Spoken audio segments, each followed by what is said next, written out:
All right. Hi, everybody. I'm so glad you could be with us today. And look who I have with me, my absolute better half. This is my wife, Marcella, and I'm so grateful to you for being here, especially for this episode. So important because we believe, we've talked a lot about this, and we believe couples will absolutely benefit with what we're going to share here tonight. But thanks for having me. Yeah. I think we do much better because you're here. So thank you. Hey, Happy so thank you, baby. So Marcella and I met 15 years ago. We met. We've known each other 15 long years, but they've been amazing years.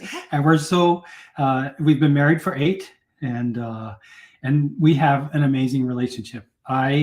My life is so much richer and so much better because of Marcella's presence in my life. Sure. And we've had our fair share of challenges. Every couple, I believe, faces challenges when they come together and try to form a long-term relationship with each other. We actually met at Zumba. Yeah, believe it or not, this gringo used to do Zumba, and I was so surprised to see Marcella there. It took me a little while to ask her out. She played a little hard to get, but we have had an amazing relationship together, and we had a particular event in our life, in our marriage together, our relationship together, where I was, after 11 years after I retired from active duty in the Army, I was diagnosed with post-traumatic stress disorder. And that began a journey for the two of us that answered a lot of questions about the state of our relationship, how we showed up for each other, how I showed up for you and you showed up for me, how we supported each other, how we interpreted each other's actions and words toward each other. And, once the diagnosis came, we dove right in to body-based treatment called somatic experiencing. We found just an incredible practitioner here in the area where we live who specialized in military trauma and couples. And so, Marcella went with me 1 to 2 times a week, every week for about 4 years. I think we went to somatic experiencing to help me heal this post-traumatic stress that I had been carrying around for decades, but the military medical system and my leadership and I never caught it while I was on active duty. We really kind of stumbled on it by accident during the time that we were together. And boy, did it open up opportunities for learning about what post-traumatic stress is, what happens when we get triggered, how we get triggered, and how to deal with it.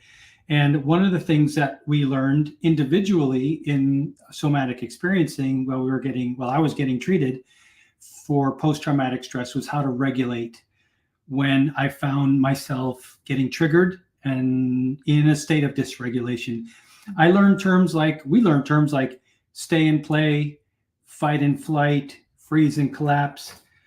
We have this amazing ball that we like to use to talk about trauma, and I'll use it here tonight. We learned, our nervous system is always working. Think of this as like just a wave. It just keeps going 24/7, 365. And when we're regulated, it's smooth. It's going smoothly.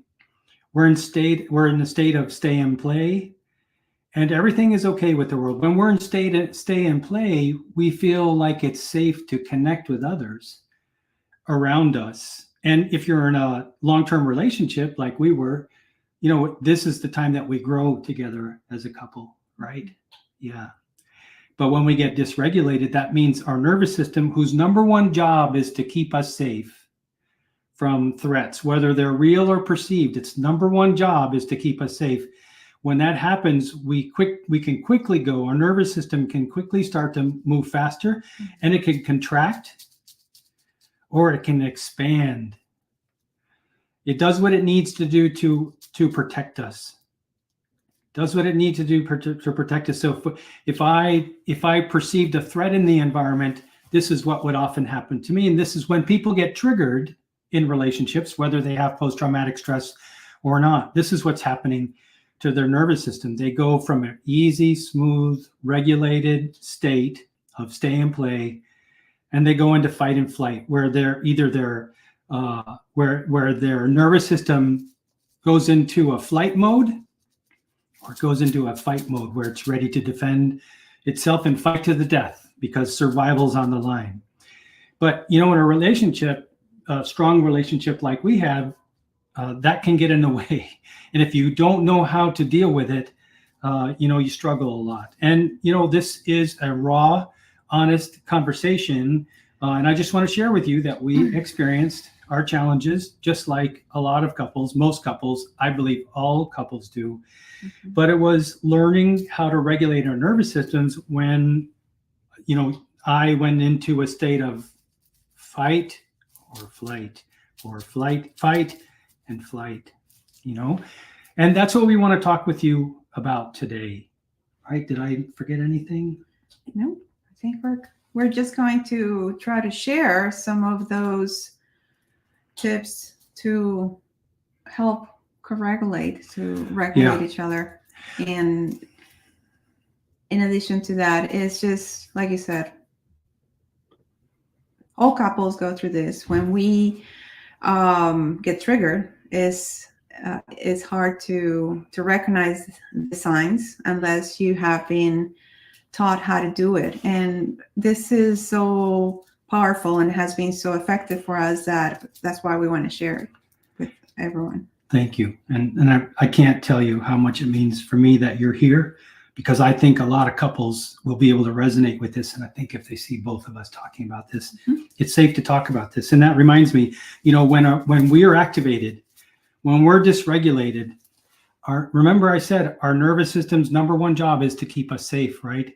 So the number one priority when we walk you through this regulation exercise, this co-regulation exercise, is how do we return the person that's triggered to a regulated state? Mm-hmm. Because listen, if you're in conflict with each other or your boss, or somebody pisses you off, or somebody does you wrong and you really get triggered, it is very difficult, if not impossible, when you are very busy defending yourself, fighting for your survival, either collapsing and withdrawing, mm-hmm. isolating yourself from your significant other or the world around you. Very, very difficult, if not impossible, to work through and resolve a situation. What you want as a couple is to get back into that regulated state. And once that happens, you're in a much better place, more advantageous place to have that conversation and work through whatever challenges that are facing you as a couple or as an individual within that relationship. So we're going to walk you through each of the steps. And if it's okay, I'll let you kind of talk about the first one on how to co-regulate. Now, this is something that couples can learn and practice. It's pretty simple, but it takes practice. Don't expect perfection at first. The first time Marcella did this for me, I was kind of triggered, but it made me laugh a little bit. But that's exactly what I needed in that moment to start regulating myself and become aware of what was going on with me, so that we could work through whatever the situation was. Yep.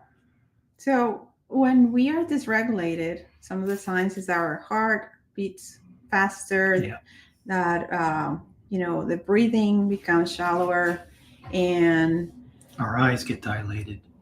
And we start to become detached from each other. So the first sign or the first step to co-regulate is to have that awareness, is to know what's happening, and is looking for those signs, is observing each other. And you can see when someone is quiet and they don't make eye contact, and they're starting to withdraw. And those are the signs that you want to look for to have that awareness, and then start questioning, oh, what's happening, right? Yeah, that awareness, I mean, I can't tell you, this is the game changer for couples. When you become aware of a state of a change in state in your partner, that, you know, if you've been with each other, and if you are really connected deeply to each other, you will start to get vibrations. You'll start to know when there's a change in state in your partner. And that generally means that their nervous system is acting up. It is expanding or it is contracting with an idea of protecting him or herself. And that's when the heart starts racing, the eyes dilate, the breathing gets shallower. We're ready to fight or we're ready to run. So if you can become this, the quicker you can become aware of a change in state, the sooner you can start taking the next steps to kind of get the situation under control. You want to talk about that? Yeah. So Okay. when we are able to have that awareness and identify that one of us is triggered, it generally needs to have one of the two taking the lead to be able to walk through that. In very rare occasions, both of you will be triggered at the same time. Hopefully that will not happen, but it could happen. It does happen sometimes. Sometimes it's just the less triggered, or the one that is able to bring that awareness to take the lead. Because when you have that awareness, and you can start going into the second step or the second tip, which is to slow down. You want to, you know, if you've been discussing, or if you've been having a conversation that is escalating, you want to try to start just talking slowly, and take more pauses and breathe. And is bringing that to de-escalate, is to slow down without judgment, without criticism, without blame, to be able to eliminate distractions and really focus on what is happening within your systems. Marcella got really, really good at this with me when I would get triggered. And for those of you that are living with unhealed trauma, or know somebody that is living with unhealed trauma, you know what some of the signs are. You know what some of the symptoms are. You may know hypervigilance, being very irritable, withdrawing, isolating. You know, I did these things when I got triggered by something in my environment that I interpreted to be a threat. Either a threat directly to me, or a threat to my family, or whatever the situation was going on. Often I would have an awful day at work. And you know, how many of you have a terrible day at work and come home and kind of start taking it out on your family? And I confess, I have done that. And it wasn't until Marcella and I learned how to co-regulate that she started to recognize, oh, he must be stressed from the day. And I know that you've had some challenges in your career, in your profession, that, you know, I have become more and more keenly aware of Marcella's state. And once we recognize our state is changing, or our state is contracted, really contracted, we're really about protecting ourselves. We're so stressed, or we're really spun up, and we're ready to snap at the next thing that breaks us. That's when slowing down and eliminating distractions is so important. Because when you're guarding yourself, when you're protecting yourself from a perceived threat, what happens when you slow down is that you give your nervous system an opportunity to come back into regulation. Mm-hmm. And that's why slowing down and eliminating distractions is so important. And you have been so good at recognizing when I get triggered and helping us to slow down, helping me to slow down. Right. Another thing that helps is making eye contact. So, and you have been really good at that too. And it's being able to look into each other's eyes and really acknowledge the other person. So because we want to be heard, we want to be acknowledged, we want to be seen. And making that eye contact is part of that process of slowing down. This is how we create an atmosphere of empathy. between the partners, between each partners. Because look, first of all, I love looking into this girl's eyes. It's so easy to do, but she does that so well for me too. And when we make eye contact, I know right away. I can feel it, and I know it. I can sense it. I'm safe. All is well. Marcella has my best interests at heart. And we reestablish that connection, because one of the things that happens when we get so triggered that our nervous system is working overtime and we're not regulated is that we sometimes withdraw. Mm-hmm. We withdraw from the most important people around us. We withdraw from the environment that we're in, and we become unable to function at our maximum positive high performance capacity as we're used to doing. So making that eye contact is all about, as Marcella said, feeling seen, feeling heard, feeling accepted, showing interest. I see you. I understand. I'm trying to understand what's going on. Mm-hmm. You don't have to say anything when you make contact. Just, we just hold each other, and I can tell we're in the process of trying to co-regulate. And we're creating a safe space for each other. So that is the point of really slowing down and making eye contact, is really creating that safe space with that empathy, so that we can move into the next step, or the next process, is to get curious. So you start asking questions. You want to acknowledge that you sense something is happening inside of you. Mm-hmm. And you want to create a safe space to ask that question. What's happening inside of you? What do you feel? Yeah. Where do you feel it? Where do you feel it? Mm-hmm. Yeah. Oftentimes, I feel when I get triggered, I'm unable to speak. I'm usually unable to speak anyway or make very much sense. But when I get triggered, when PTSD is rearing its ugly head and I get triggered, I feel it in my throat. Sometimes I feel it in my heart. And that's where I feel the danger. These are energy centers in our body, which is where we can feel that danger sometimes. So by slowing down, when we get so spun up, we are very hypervigilant about what's going on in the environment. That's why eliminating distractions is so important. It's so important, because if you can give your partner less to focus on, you raise the ambition, you create an opportunity for them to recognize something's going on in my body, and I just need to slow down.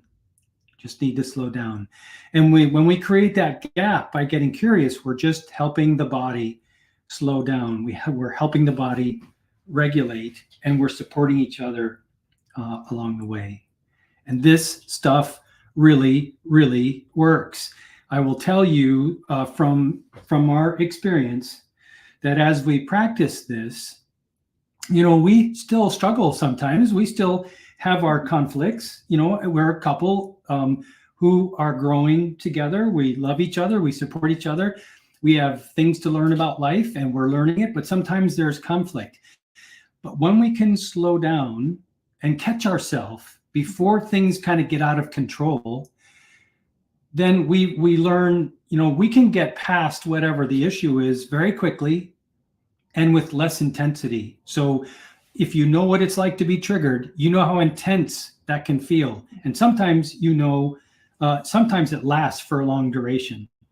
Learning to co-regulate as a couple, in a relationship, is a way to reduce the duration, shorten the duration of the conflict, and reduce the intensity. And if you can reduce the intensity, you open the door for a conversation that's healing and that reestablishes that strong connection that you shared that you might have stepped away from because you felt threatened for one reason or another.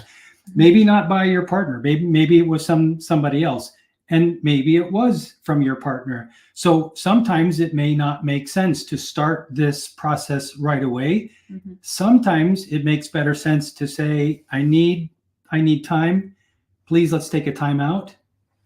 But our rule is whoever calls time out has a responsibility to pick up the conversation when one of us feels, when the person that calls the timeout feels regulated again, they're responsible for having the conversation so that we can understand each other. We can reconnect with each other. We can work through whatever the conflict was and normalize again and on our way. And that is how we actually come through a situation, I think, much stronger. Yes, and it's important to understand that you might not get it right every time, and it takes practice. And sometimes when you know this, you also can resist it. So sometimes, the question, what do you feel? Where do you feel? The emotion might not land well at that time, but it's extending grace to your partner, to your spouse, to your significant other, to understand that there is a process to return to regulation, and it's just extending that grace and not giving up. It's just giving each other grace and understanding that if we need to ask for a timeout, then we are granting that, and we're honoring that. Absolutely. Sometimes that's all you need. You need just some time alone to auto-regulate and really understand or make sense of what you went through. Sometimes you don't really know right there what's happening within your system.